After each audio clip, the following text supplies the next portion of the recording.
सर्वधर्माणां धर्मोऽधिगतमो मनः यद्भक्त्या पुण्डरीकाक्षं स्तवैरर्चेन सदः परमं यो महद्तेजः परमं यो महत्तवः परमं यो महद्ब्रह्म परमं यः परायणं पवित्राणां पवित्रं यो मङ्गलानां च मङ्गलं दैवतं देवतानां च भूतानां योग्ययः यतः सर्वाणि भूतानि भवन्त्यादियुगागमे यस्मिन् च प्रलयं यान्ति पुनरेव युगक्षये तस्य लोकप्रधानस्य जगन्नाथस्य भूपते विष्णोः नाम सहस्रं मे शृणुवावयावहम् यानि नामानि गौराणि विख्यातानि महात्मनः ऋषिभिः परिणीतानि तानि वक्ष्यामि भूतये ऋषिर्नाम्नां सहस्रस्य वेदव्यासो महामुनिः छन्दो अष्टुप् तथा देवो भगवान् देवकीसुरः अमृतांशुद्भवो बीजं शक्तिर्देवकीनन्दनः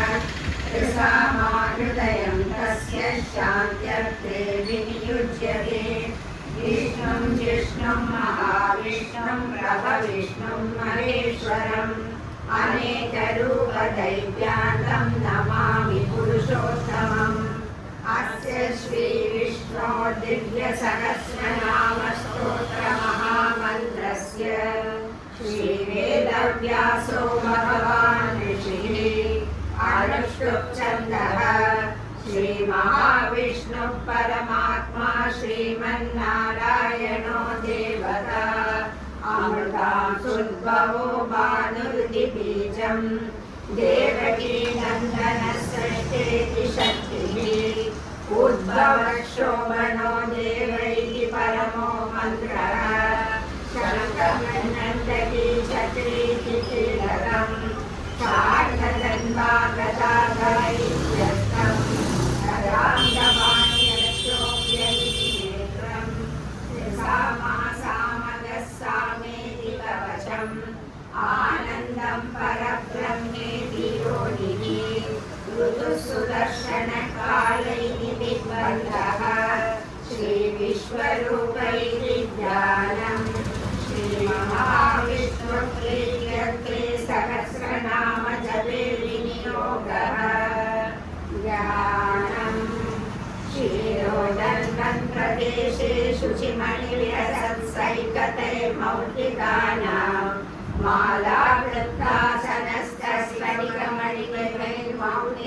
मालावृत्तासनस्तस्फटिकमणिमैर्मौक्तिकैर्मण्डिताङ्गः शुभ्रैरभ्रैरतत्रैरुपरिविरचितैर्मुक्तपीयूषवश्यैः आनन्दीनः पुनीयाधरिणलितगः शङ्खबाणे मुकुन्दः भूपातौ यस्य नाभैर्यतसुरनिरच्छन्द्रसूर्यौ च नेत्रे कर्णावाशा शिरोद्यौर्मुखमपि गहनो यस्य वासेयमग्निः अन्धस्थं यस्य विश्वं सुरनरकहो भोगि गन्धर्वदैत्यैः चित्रं रम्यते तं त्रिभुवनवपुषं विष्णुमीशं नमामि ॐ नमो भगवते वासुदेवाय शान्ताकारं भुजगशयनं पद्मनाभं सुरेशं विश्वाधारं गगनसदृशं मेघवर्णं शुभांगं लक्ष्मीकान्तं कमलनयनं योगिहृद्यानगम्यं वन्दे विष्णुं भवभयहरं सर्वलोकैकनाथम् एकश्यामं पीतकौशेयवासं श्रीवत्साङ्गं कौस्तुभोद्भासिताङ्गं पुण्योपेदं पुण्डरीकायदाक्षं विष्णुं वन्दे सर्वलोकैकनाथं नमः समस्तभूतानामादिभूताय भूतले अनेकरूपरूपाय विष्णवे परमविष्णवे सङ्गीतं सगरीडकुण्डलं सबीतवस्त्रं सरसीरुहेक्षणं सहारवक्षस्थलशोभिकौस्तुभं नमामि विष्णुं शिरसा चतुर्भुजम् छायायां पारिजातस्य देवसिंहासनोपरि आसीनमम्बुदश्याममाययाशमलम् चन्द्राननं चतुर्बाहुं श्रीवत्साङ्गितवक्षसं रुक्मिणी सत्यभामाभ्यां सहितं कृष्णमाश्रये विश्वं विष्णुर्वषट्कारो भूतभव्यभवत्प्रभुः भूतकृद्भावो भूतात्मा भूतभावनः भूतात्मा परमात्मा च मुक्तानां परमागतिः अव्ययः पुरुषः साक्षी क्षेत्रज्ञोऽक्षर एव च योगो योगविधानेता प्रधानपुरुषेश्वरः नारसिंहवपुः श्रीमान् केशवः पुरुषोत्तमः सर्वः सर्वशिरस्थाणुर्भूतादेर्निरव्ययः सम्भवो भावनो भर्ता प्रभवः प्रभुरीश्वरः स्वयंभू शम्भुरादित्यः पुष्कराक्षो महास्वनः अनादिनिधनो दाता विधाता धातुरुत्तमः अप्रमेयो ऋषिकेश पद्मनाभो अमरप्रभुः विश्वकर्मा मधुस्रष्टा स्थविष्टस्थविरोद्धुवः अग्राह्यः शाश्वतः कृष्णो लोहिताक्षप्रदर्शनः प्रभुतस्त्रितमुत्थानः पवित्रं मङ्गलं परम् ईशानः प्राणदः प्राणो ज्येष्ठः प्रजापतिः हिरण्यगर्भो भूगर्भो माधवो मधुसूदनः ईश्वरो विक्रमी दण्डी मेधावी विक्रमक्रमः अनुत्तमो दुरादर्शः कृतज्ञः क्रियात्मवान् सुरेशः शरणं शर्म ईश्वरेता प्रजाभवः अवः संवत्सरो व्यालः प्रत्ययः सर्वदर्शनः अजः सर्वेश्वरः सिद्धः सिद्धिः सर्वादिरच्युतः कृशालियमेयात्मा सर्वयोगविनिःसृतः वसुर्वसुमना सत्यः समात्मा संविदः समः अमोघः पुण्डरीकाक्षो वृषकर्मा वृषाकृतिः रुद्रो बहुशिरा वक्रो विश्वयोनिष्ठुरीश्वरः अमृतः शाश्वतः परालोको महातपः सर्वगः सर्वविद्वानो विश्वक्सेनो जनार्दनः वेदो वेदविदव्यङ्गो वेदाङ्गो वेदवित्तविः योगाध्यक्षः सुराध्यक्षो धर्माध्यक्षः कृताकृतः चतुरात्मा चतुर्व्यूहश्चतुर्दंष्टश्चतुर्भुजः प्राविष्णुर्भोजनं भोक्ता सहिष्णुर्जगदादिजनः अनतो विजयो चेता विश्वयो निपुणर्वसुः उपेन्द्रो वामनः प्रांशु अमोघः शुचिरोचितः अतीन्द्रः सङ्ग्रहः सर्वो धृतात्मा नियमो यमः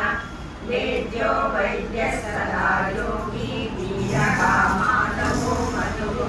अनीन्द्रियो महामायो महोत्साहो महाबलः महाबुद्धिर्महावीर्यो महाशक्तिर्महाद्युतिः अनिर्देशवपुः श्रीमान् अमेयात्मा महाविरदः महेश्वासो मही भक्ता श्रीनिवासः सदां गतिः अनिरुद्धः सुरानन्दो गोविन्दो गोविताम्बरिः मरीचिदमनो हंसः सुपर्णो भुजगोत्तमः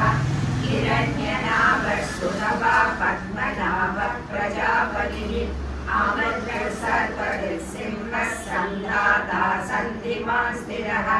अजो दुर्मर्शनः शास्त्रा विश्वरामासुरा इव गुरुर्गुरुतमो नाम सत्यः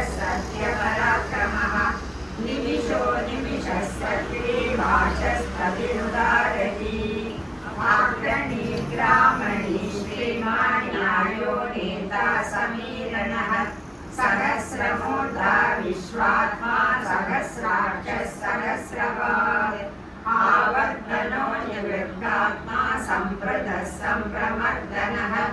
अगः संवर्तको वह्नि अनियो धरणीधरः सुप्रसादः प्रसन्नात्मा विश्वबुद्धिमुः सत्कर्ता सत्कृतः साधुर्जन्मोर्नारायणो नरः असंख्ययो प्रणयात्मा विशिष्टः शिष्टकृच्छुचिः सिद्धार्थः सिद्धसङ्कल्पः सिद्धिदः सिद्धिसाधनः विषाही विषभो विष्णुर्विषभर्मा विशोचनः वर्धनो वर्धमानश्च विनित्यः श्रुतिसागरः सुभुजो दुर्धरो वाग्मी महेन्द्रो वसुतो वसुः नैकरूपो बृहद्रूपः शिविविष्टः प्रकाशनः ओजस्तेजो दुरिधरः प्रकाशात्मा प्रतापनः रुद्रस्पष्टाक्षरो मन्त्रश्चन्द्रांशुर्वासरद्युतिः अमृतांशुद्भवो भानुः शशबिन्दुः सुरेश्वरः औषधं जगतस्येतुः सत्यधर्मपराक्रमः भूतभव्यभवन्नागः भवनः पावनो नरः कामः कामदृक्कान्तः कामः कामप्रदाप्रभुः युगादियुगावक्तो नैकमायो महासनः अदृश्यो व्यक्तरूपश्च सहस्रमिलानन्दने इष्टो विशिष्टशिष्टेशशिरन्वीनभुजो वृषः क्रोधः क्रोधकृत्कर्ता विश्वबाहुर्महीधरः अच्युतः प्रहितः प्राणः प्राणतो वासवानुजः अपानिगिरनिष्ठानामप्रमत्तः प्रतिष्ठितः स्कन्ददलो दुर्यो वरदो वायुवाहनः वासुदेवो बृहद्भानुरादिदेवः पुरन्दरः अशोकस्तारणस्तारः शूरः शौरिजनेश्वरः अनुकूलशताभक्तः पद्मी पद्मनिवेक्षणः पद्मनाभो रवीन्द्राक्षः पद्मगर्भः शरीरभृत् महतेजोत्मा महाक्षोभवृतध्वजः अधुरशरभो भीमः समयज्ञो हविर्हरिः सर्वरक्षणरक्षण्यो लक्ष्मीवासविरञ्जयः कृष्णरो लोहितो मार्गो हेतुर्दामोदरः सहः महीधरो महाभागो वेगवानैकाशनः उद्भवक्षोभनो देवः श्रीगणः परमेश्वरः करणं कारणं कर्ता विकर्ता गहनो गुहः व्यवसायो व्यवस्थानः संस्थानस्थानतो ध्रुवः परद्दिक् परमस्पष्टस्तुष्टः पुष्टश्रीर्षणः रामो यामो गिरजो मार्गो नेयो नयो नयः ईयशक्तिमतां श्रेतो धर्मो धर्मविरुद्धमः वैकुण्ठः पुरुषः प्राणः प्राणदः प्रणवः पृथुः हिरण्यगर्भः शत्रुघ्नो व्याप्तो वायुरतोषः ऋतुसुदर्शनः कालः परमेश्वरिग्रहः विग्रहसंवत्सरो दक्षो विश्रामो विश्वदक्षिणः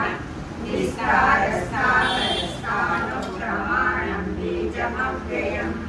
अर्धो नट्टो महाकोशो महाभोगो महाधनः अनिर्विघ्नस्तदिष्टाभो धर्मयोगो महामहः नक्षत्रनेमि नक्षत्री श्रमकर्तामस्वलीकनः यज्ञयज्ञो महेशश्चक्रसत्रं सदां यदिः सर्वदर्शी विमुक्तात्मा सर्वज्ञो ज्ञानमुत्तमम्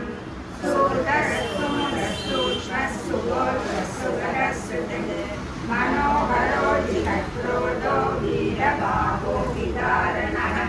स्वात्मनस्वच्छो व्यापी नैकात्मा नैककर्मकृत् वत्सरो वत्सलो वत्सी रत्नगर्भोदनेश्वरः धर्मकृद्धर्मी सततक्षरमक्षरम् अविज्ञाता सहस्रांशो विधाता कृतलक्षणः कवस्मिनेमि सत्त्वस्त सिंहो भूतमहेश्वरः आदिदेवो महादेवो देवेशो देवभूतगुरुः उत्तरो गोपतिर्गोप्ता ज्ञानगम्यः पुरातनः शरीरभूतमुद्भोक्ता कवीन्द्रो भूरिदर्शनः सोमवो मृतपः सोमः पुरुचित् पुरुषोत्तमः विनयो जयसत्यसन्धो दाशारः सात्वतां परिः जीवो विनेता साक्षी मुकुन्दो विदविक्रमः अम्बो निधिरनन्दात्मा महोदधिशयोदकः अलो महाभाव्योचिता मित्रप्रमोदनः आनन्दो नन्दनो नन्दः सत्यधर्मादिविक्रमः महर्षि कपिलाचार्य कृतज्ञो मेदिनीपतिः त्रिपदश्लिदशाध्यक्षो महाशृङ्गकृताकृत् महावराहो गोविन्दस्फुरेणनगनाङ्गैः भूयो कबीरो गहनो गुप्तश्चक्रगदाधरः वेदास्वाङ्गोजितकृष्णो दृढसङ्कर्षणो सुतः वरुणो वारुणो वृक्षपुष्कराक्षो महामनः भगवानन्दी वनमाली हलायुधः आदित्यो ज्योतिरादित्यः सहिष्णुर्गतिसत्तमः सुगन्धाकण्ठपरशुर्वारुणो नृगणनरः दिवस्कृत्सर्वजिज्ञासो वाचस्पतिरयोनिजः त्रिसामासामगः सामनिर्वाणं वेदचम्पिषत् सन्न्यासकृच्छमः शान्तो निष्काशान्तिपरायणम् शुभाङ्गः शान्तिः स्रष्टा कुमुदः कुवलेशयः गोहितो गोपते गोप्ता वृषभाक्षो वृषप्रियः अनिवृत्तिनिवृत्तात्मा सङ्केता क्षेमकृच्छिवः श्रीवत्सवक्षा श्रीवासः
तद्विवर्तनः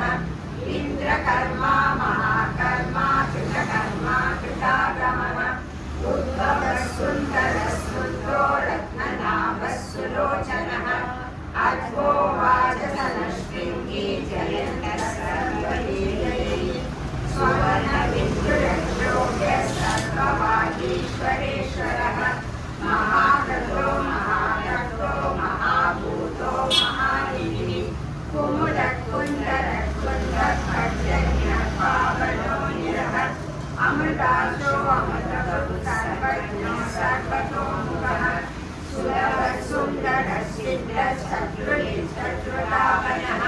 नयनोदो धूम्ररोषात्तः शाणूराननिषूदनः सहस्राक्षी सप्तजिह्वः सप्तैका सप्तवाहनः अमूर्तिरनवो चिन्तो भयकृद्भयनाशनः अनुग्रहकृशस्थूलो गुणवृन्निर्गुणो महान्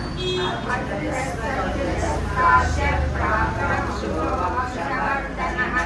प्रारब्धगतितो योगी योगीशः सर्वकामदः आश्रमश्रवणक्षामः सुवर्णो वायुवाहनः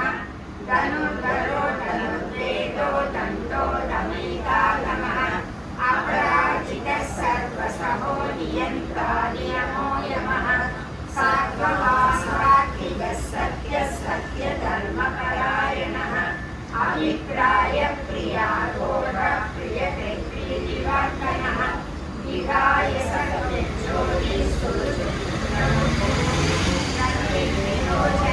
सूर्यः सवितानविलोचनः अनन्तो मुद उपभोक्ता सुखदो नैकयो रजः अनिर्विघ्नः सदा मह्ये लोकाधिष्ठानमद्भुतः सनातनः कविरः कविरव्ययः स्वस्ति स्वस्ति स्वस्ति स्वस्ति स्वस्ति दक्षिणः आरौद्रौ कुण्डली चक्रे विक्रम्योचितशासनः शब्दादिनः शब्दशः शिशिरः शर्वरीकरः अक्रूरक्लेशलो दक्षो दक्षिणः शम्याम्बरः निर्वतमो वीतभयः पुण्यश्रवणकीर्तनः उद्धारणो दुष्कृतिः पुण्यो दुःस्वप्ननाशनः वीरः रक्षणः जीवनः पर्यासितः अनन्तरूपो नन्दश्रीजितमन्योभयापहः चतुरश्लोकधीरात्मा धीशोधिशः अनादिर्भूर्भुवो लक्ष्मी सुधीरो रुचिरान्तरः जननो जनजन्मादिर्भीमो भीमपराक्रमः आधारनिलयो दाता पुष्पहासः प्रजाकरः भूद्रवः सत्प्रदाशारः प्राणतः प्रणवप्रणः प्रमाणं प्राणनिलयः प्राणकृत् प्राणजीवनः तत्त्वं तत्त्वविदेहात्मा जन्म मृत्युजरादिगः भूर्भुवः स्वस्त्रदस्तारः सविता प्रपितामहः यज्ञो यज्ञपदे यज्ञा यज्ञाङ्गो यज्ञवाहनः यज्ञकृत्यज्ञकृत्यज्ञे यज्ञमुख्यज्ञसाधनः यज्ञान्तकृत्यज्ञकृत्यमन्यमन्नाद एव च आत्मयोनि स्वयं जातो वैकानस्सामगायनः देवकीनन्दनः सृष्टा क्षितीशवाहनाशनः शङ्खपुर्नन्दनी चक्री शार्ङ्गदङ्गागदाधरः गदाङ्गवाणिरक्षोभ्यः सर्वप्रहरणायुधः सर्वप्रहरणायुध ॐ नमः इति वनमाली गतीशाण्डी शङ्गी चक्री च नन्दनी श्रीमान्नारायणो विष्णुर्वासुदेवो विरञ्जनो वनमाली गतीशाण्डी शङ्गी चक्री च नन्दनी श्रीमान्नारायणो विष्णुर्वासुदेवो विरक्षतु वनमाली गतीशाण्डी शङ्गी चक्री च नन्दनी श्रीमान्नारायणो विष्णुर्वासुदेवो विरक्षतु वासुदेवो विरक्षतु ततो नमैति इतीदं कीर्तनीयस्य केशवस्य महात्मनः नाम्नां सहस्रं दिव्यानाम् अशेषेण प्रकीर्तितम् यैदं शून्यानित्यं यश्चाभिवृद्धिजये नाशुभं प्राप्नुयात् किञ्चित् सोमुद्रेकमानवः वेदान्तको ब्राह्मणस्य क्षत्रियो विजयी भवेत् वैश्यो धनसमृद्धश्च शूद्रस्य भवाम्यात् कामार्थी धर्ममहार्थी चातमाप्नुयात् कामानवाप्नुयात् कामी प्रजाति चाप्नुयात् प्रजा भक्तिमान्यस्य जोताय शुचिश्चक्रमानसः सहस्रं वासुदेवस्य नाम्नामेतत्प्रकीर्तये यश प्राप्नोति विपुलं याति प्राधान्यमेव च अचलां श्रियमाप्नोति श्रेयः प्राप्नोत्यनुत्तमम् न वयं क्वचिदाप्नोति वीर्यं तेजश्च विन्दति भवत्यलोको दुतिमान् बलरूपगुणान्वितः रोगार्थो मुच्यते रोगात् बन्धो मुच्येत बन्धनात् भयान्मुच्येत भीतस्तु मुच्येतापन्न आपदः दुर्गाण्यति तदस्यासु पुरुषः पुरुषोत्तमम् स्तुवन्नाम सहस्रेण नित्यं भक्तिसमन्वितः वासुदेवो वासुदेवपरायणः सर्वपापविशुद्धात्मा याति ब्रह्म सनातनम् न वासुदेवभक्तानाम् अशुभं विद्यते क्वचित् जन्म मृत्युजरा व्याधि भयं नैवोपजायते इमं स्तवमदीयानः श्रद्धा भक्तिसमन्वितः युध्येताता सुखशान्ति श्रीर्विस्मृतिकीर्तिभिः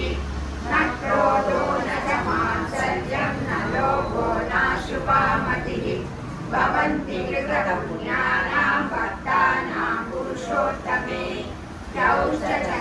चन्द्राङ्गनक्षत्रं कमलिशो पूर्वमहोरहि वासुदेवस्य वीर्येण विद्यामिनः चतुरासुरगन्धर्वं सयक्षोरराक्षसं जगद्वशे वर्तते तं कृष्णस्य सचराचरम् इन्द्रियाणि मनोबुद्धिः सत्त्वं तेजो बलं धृतिः वासुदेवात्महान्याहो क्षेत्रं क्षेत्रज्ञमेव च सर्वागमानामाचारप्रथमं परिकल्पते आचार्यप्रभवो धर्मो धर्मस्य प्रभुरक्षितः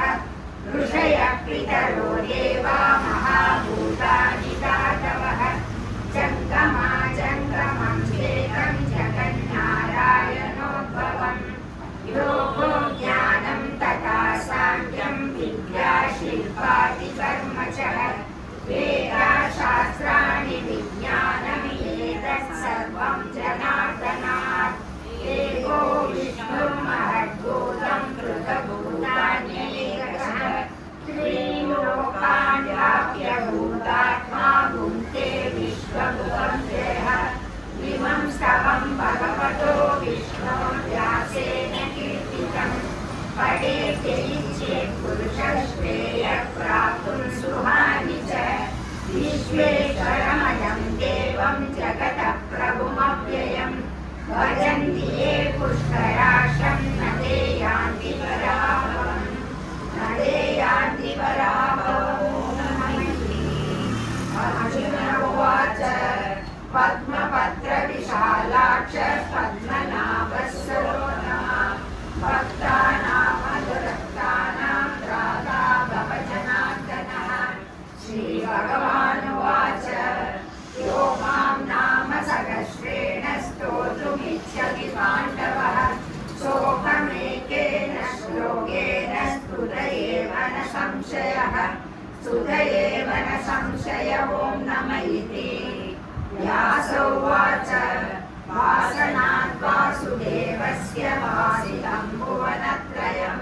सर्वभूतनिवासं वासोऽसि वासुदेव नमोऽस्तु ते वासुदेव नमोऽस्तु ॐ नमः इति पार्वत्युवाच तेनोपायेन लघुना विष्णो नाम सहस्रनाम पठ्यते पंडितैः नित्यं श्रोतुमिच्छाम्यहं प्रभो ईश्वर उवाच श्रीराम राम रामेति रमे रामे मनोरमे सहस्रनाम तत्तुल्यं राम नाम वरानने श्रीराम राम रामेति रमे रामे मनोरमे सहस्रनाम तत्तुल्यं राम नाम वरानने